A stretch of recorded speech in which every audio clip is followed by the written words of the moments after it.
राजस्थान के वन की सीरीज में अभ्यारण्य आज हम देखेंगे। सीता माता अभ्यारण्य, दर्रा अभ्यारण्य। हमने अभ्यारण्य को लेकर के पहले भी वीडियो बना चुके हैं। तो इन वनों की सीरीज में अभ्यारण्य को लेकर के आज हम बात करेंगे। आइए एक बार फिर वीर कोचिंग क्लासेस की ओर से आपका स्वागत एवं अभिनंदन करता हूं।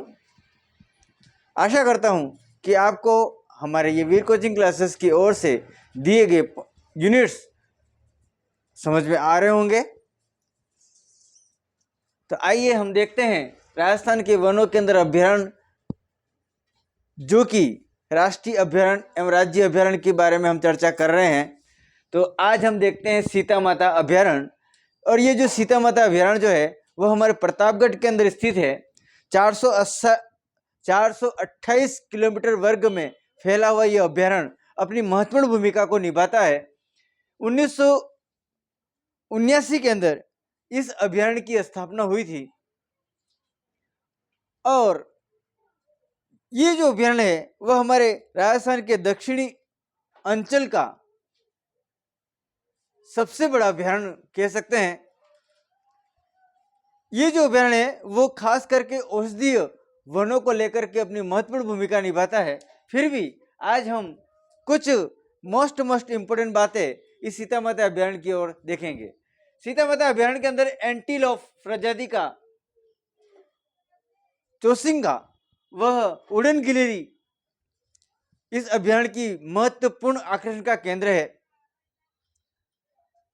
और इस उड़न गिलहरी को लेकर के भी हमारे आरपीएससी ने एग्जाम्स ले लिए, क्वेश्चन ले लिए हैं एग्जाम में कि ये जो उड़न गिलहरी है वह किस समय दिखाई देती है। तो साथियों, इस उड़न गिलहरी को देखने का जो सुनहरा अवसर होता है वह शाम को 6 बजे के बाद ये दिखाई देती है। साथ ही साथ इस सीता माता अभ्यारण्य के अंदर जाखम बांध का निर्माण किया गया है। इस सीता माता अभ्यारण्य के अंदर कर्ममोचनी नाम की जो नदी है उसका उद्गम स्थल भी है। और इस अभ्यारण्य के अंदर विभिन्न प्रकार के जीव और जंतु तो उपलब्ध हैं ही, लेकिन चीतल जो है वह इस अभ्यारण्य की शान है।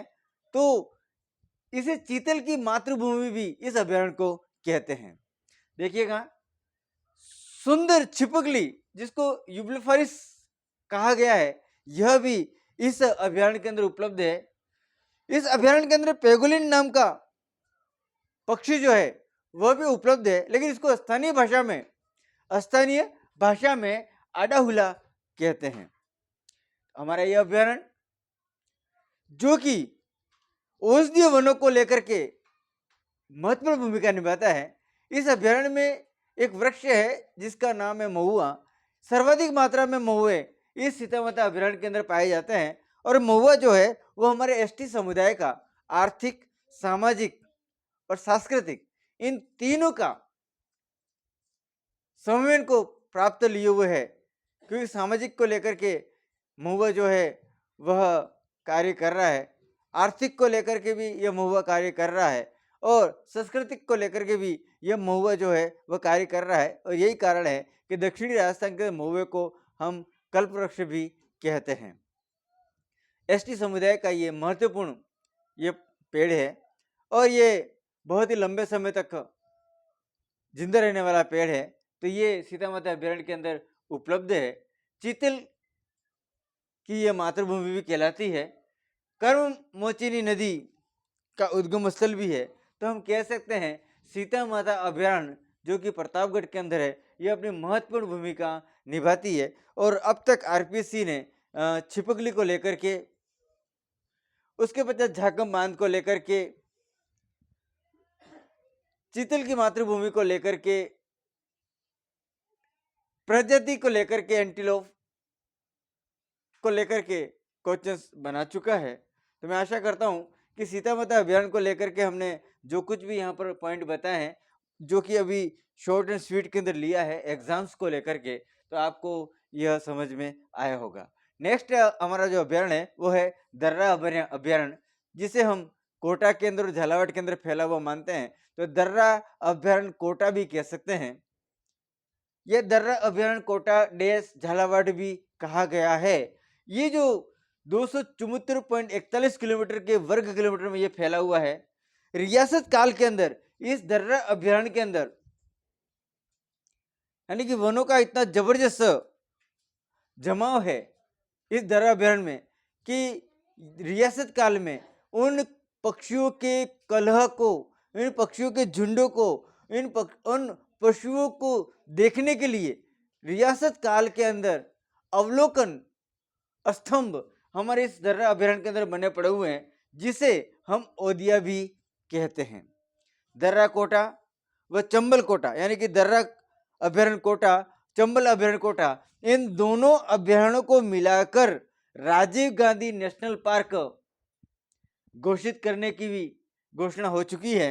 और ये जो दर्रा कोटा व चंबल कोटा ये दोनों मिलकर के जो नेशनल पार्क डेवलप होगा, तो राजस्थान का यह तीसरे नंबर का नेशनल पार्क होगा। राजस्थान का यह तीसरे नंबर का नेशनल पार्क होगा। और इस दर्रा अभयारण्य कोटा का नाम वर्तमान में बदल दिया गया है और इसका नाम रखा है Mukundra hills national park. Mukundra hills national park रखा गया है। इस दर्रा अभयारण्य के अंदर सबसे मोस्ट इंपोर्टेंट विशेषता यह है कि आदि काल के समय में मनुष्य के शैल चित्र यानी कि वहां पर पत्थरों पे उके आदि काल के समय में मनुष्य यहाँ पर रहे होंगे, तो उन्होंने पत्थरों पे अपने शैल चित्र को उकेरा है, जो इस दर्रा अभयारण्य की शान है। इस अभयारण्य के अंदर गुप्त काल के समय कुछ ऐसे खंडर भी उपलब्ध हुए हैं गुप्त काल के, जो कि ये प्रमाणित करते हैं कि इस दर्रा अभयारण्य के अंदर यानी कि इस मुकुंदरा हिल्स अभयारण्य के अंदर गुप्तकालीन समय की सभ्यता भी विकसित रही है। और वो जो खंडर बने पड़े हुए हैं उसे हम आमीचोर के नाम से भी जानते हैं।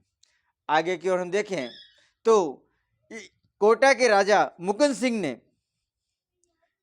इस अभयारण्य के अंदर एक महल का निर्माण किया है, और वो जो महल है उसका नाम भी यहाँ पर अंकित है, अमला मिड़ी महल। अमला मिड़ी महल ये बहुत ही इंपॉर्टेंट है।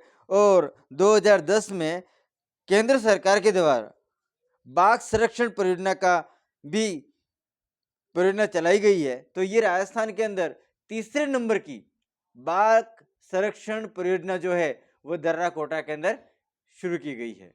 तो राजस्थान में तीसरे नंबर पर बाघ संरक्षण को लेकर के, मुकुंद सिंह के द्वारा महल का निर्माण को लेकर के, आदिमानव शैल चित्र को लेकर के, गुप्तकालीन खंडर को लेकर के, वर्तमान मुकुंदरा हिल्स का नाम नेशनल पार्क करने को लेकर के, दर्रा कोटा व चंबल कोटा दोनों अभयारण्य को मिलाकर राजीव गांधी नेशनल पार्क बनाने को लेकर के, उसके बाद रियासत काल में अवलोकन स्तंभ जो बने पड़े हुए हैं इस अभयारण्य के अंदर, जिसे हम ओदिया कहते हैं, उसको लेकर के यह दर्रा कोटा अभयारण्य महत्वपूर्ण भूमिका निभाता है। एक बार फिर कहना चाहूंगा कि हमारे इस दर्रा अभयारण्य जो है, जिसके अंदर दर्रा अभयारण्य कोटा व चंबल अभयारण्य कोटा दोनों को समायोजित किया गया है। आशा करता हूं कि ये शॉर्ट एंड स्वीट का जो यूनिट्स है वो आपको अच्छे से समझ में आया होगा। एक बार फिर इसको रिपीट करता हूं मैं। सीता माता अभयारण्य जो कि हमारे प्रतापगढ़ में है, एंटीलोप प्रजाति का यहाँ पर जीव पाए जाते हैं, जो चौसिंगा और उड़न गिलहरी है। जाखमबाद इसी अभयारण्य के अंदर बना पड़ा हुआ है। कर्ममोचनी नदी का उद्गम स्थल है, चितल की मातृभूमि है, सुंदर छिपकली स्थित है, पेगोलिन को स्थानीय भाषा में आड़ाहुला कहा जाता है। और इस अभयारण्य के अंदर दक्षिणी राजस्थान का कल्पवृक्ष कहने वाला महुआ उपलब्ध है, जो कि बहुत ही महत्वपूर्ण भूमिका यहाँ के स्थानीय एसटी समुदाय को लेकर के है। और दर्रा अभयारण्य कोटा के बारे में आप जान ही चुके हैं, क्योंकि यह अवलोकन स्तंभ बनाता है, गुप्तकालीन खंडर उपलब्ध हैं और आदि शैल मानव के चित्र बने पड़े हुए हैं। आदि मानव के शैल चित्र यहाँ पर बने पड़े हुए हैं। और राजस्थान का तीसरा बाघ संरक्षण परियोजना इस दर्रा अभयारण्य से शुरू की गई है। तो आपको आगे की ओर हम देखते हैं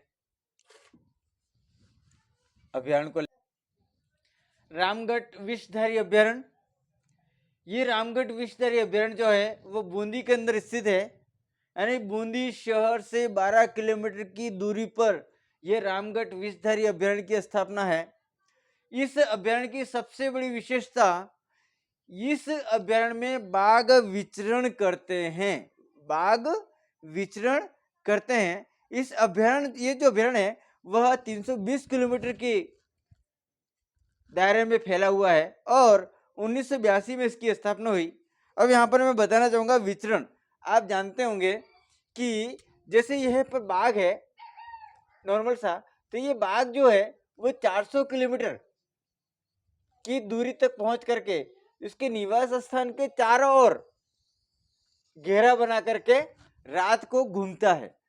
घेरा बना करके रात को घूमता है। तो यहाँ पर ये जो बाघ है वो जिस जगह से घेरा बना करके चल रहा है और उस दूसरी जगह से बाघ आता है, तो इस घेरे वाले जगह पर इस बाघ के द्वारा छोड़ा गया मूत्र ये संकेत देता है कि इस जगह पर कोई दूसरा बाघ अपना स्वामित्व लेकर बैठा हुआ है।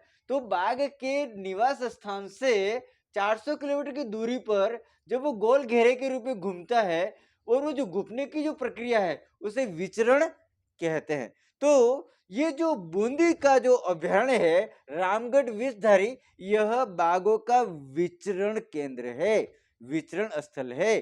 तो क्योंकि हम जानते हैं अच्छी तरह से कि सवाई माधोपुर के अंदर बाघ का अभयारण्य बना पड़ा हुआ है, तो वहां से लेकर रात को ये बाघ निकलते हैं तो बूंदी के इस रामगढ़ विषधारी अभयारण्य तक घूमते हुए जाते हैं। तो इसकी सबसे महत्वपूर्ण विशेषता है बाघों का विचरण स्थल। आगे देखते हैं फुलवारी की नाल अभयारण्य। ये जो फुलवारी की नाल का जो अभयारण्य है वो उदयपुर में स्थित है। ये 1983 में इसकी स्थापना हुई और 493 किलोमीटर की दूरी के वर्ग किलोमीटर के अंदर ये फैली पड़ी हुई है। और इस फुलवारी की नाल अभयारण्य की विशेषता ये है कि इस अभयारण्य में मानसी वाकल नदी का उद्गम स्थल है। मानसी वाकल नदी का उद्गम स्थल है और इस फुलवारी की नाल के अंदर भी औषधीय पौधे उपलब्ध हैं और सभी प्रकार के जीव जंतु पाए जाते हैं। लेकिन इसमें खास करके जो जंतु उभर करके आता है और वो है सांबर। सांबर जो है वो इस फुलवारी की नाल के अंदर महत्वपूर्ण भूमिका निभाता है। नेक्स्ट है माउंट आबू अभयारण्य, जो कि हमारे सिरोही जिले के अंदर है। इसकी स्थापना 1960 के अंदर की गई थी। ये 112 किलोमीटर वर्ग किलोमीटर के अंदर ये फैला हुआ है। और इस माउंट आबू अभयारण्य की विशेषता ये है कि यहाँ पर जंगली मुर्गे पाए जाते हैं। कौन से मुर्गे पाए जाते हैं? जंगली मुर्गे पाए जाते हैं। और इस माउंट आबू अभयारण्य में ही गुरु शिखर सबसे बड़ी चोटी उपलब्ध है। गुरु शिखर अरावली पर्वत श्रृंखला की सबसे ऊंची चोटी उपलब्ध है। और यहाँ पर डीकी पटेरा आबू एसिस पादप जो है, जो विश्व का मात्र इस माउंट आबू में पाया जाने वाला पौधा है। बाकी विश्व में कहीं पर भी यह पौधा उपलब्ध नहीं है और ये जो पौधा है वो सिर्फ हमारे माउंट आबू के अंदर ही उपलब्ध है। नेक्स्ट जो अभयारण्य है वो है जयसमंद अभयारण्य। उदयपुर जिले से 50 किलोमीटर की दूरी पर इस अभयारण्य की स्थापना हुई है। और ये जो जयसमंद झील के को लेकर के ये अभयारण्य विकसित है और इसको 1955 में स्थापित किया था। और यहाँ पर भी सभी प्रकार के जीव और जंतु उपलब्ध हैं। सभी प्रकार के जीव और जंतु उपलब्ध है। नेक्स्ट है हमारा अभयारण्य जो है वो वन विहार अभयारण्य। और ये वन विहार जो अभयारण्य है वो धौलपुर के अंदर स्थित है। आगरा बम्बई राष्ट्रीय मार्ग पर इस अभयारण्य की स्थापना हुई है। इस अभयारण्य को वर्तमान में राम सागर वन विहार अभयारण्य कहते हैं। देखो, वन विहार अभयारण्य का वर्तमान नाम है राम सागर वन विहार अभयारण्य। और इस अभयारण्य को बनाने वाला जो व्यक्ति है वो धौलपुर का अंतिम शासक 1935 और 36 के अंदर बनाया है और वो है उदयमान सिंह। और उदयमान सिंह ने इस अभयारण्य की स्थापना की है।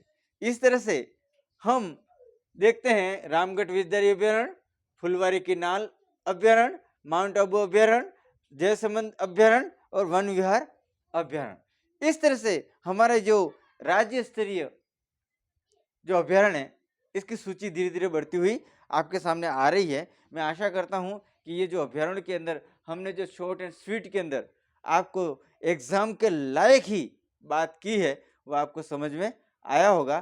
तो मैं एक बार फिर कहना चाहूँगा कि जब तक आप पूर्व मनोयोग के साथ पूर्ण मनोयोग के साथ अगर आप है ना वो अपने अध्ययन पर मन नहीं लगाते हैं तो ये अभ्यारण्य जो है वो आपको बहुत ज़्यादा दुखदायी बन करके खड़े हो जाते हैं कि कब कौन सा नेशनल पार्क है, कब कौन सा राष्ट्रीय पार्क है, कब कौन सा राज्य स्तरीय पार्क है। इसे डिवाइडेशन करके उस अभ्यारण्य की विशेषताओं को लेकर के कि इसमें विशेष जीव जंतु कौन सा है उसको ध्यान में रखते हुए हमने आपके सामने ये रखा है। और ये जो चीज़ें हैं वो आपको बहुत ज़्यादा पसंद आएगी। ये वीडियोस आपके लिए महत्वपूर्ण भूमिका निभाएगा। तो एक बार फिर मैं कहना चाहूँगा कि वीर कोचिंग क्लासेस निरंतर आपकी सेवा में हाजिर है, निरंतर आपके उत्साह को बढ़ाने के लिए कार्य करता रहा है। और यह जो क्लासेस हैं वो आपके मनोयोग को, आपके आत्मविश्वास को और आपकी सफलता को बढ़ाए हुए रहेगा। हमारे ये जो वीर कोचिंग क्लासेस जो है वह बुधवार को और शनिवार को आपके साथ लाइव जुड़ता है। अधिक से अधिक संख्या में आप जुड़िए। और अगर आप हमारे साथ ऑफलाइन क्लासों को लेना चाहते हैं तो हमारे डिस्क्रिप्शन में हमारा मोबाइल नंबर अंकित है, आप हमें कॉल कीजिए। और बहुत सारी बातें जो आपकी प्रश्न बन करके उभरे पड़े हुए हैं वह ऑफलाइन के अंदर जब आप बोलते हैं तो आपके फेस के द्वारा हम देख करके आपके उस सॉल्यूशन को पूरा करते हैं और आपकी स्थिति को भाप करके उस स्थिति में सुधार लाने की कोशिश करते हैं। तो एक बार फिर हमारा मनोवैज्ञानिक स्किनर का कोटेशन जो हमारे वीर कोचिंग क्लासेस का मेन हेड बन चुका है, लाइन बन चुकी है, mind heart and hand if are control completely success man.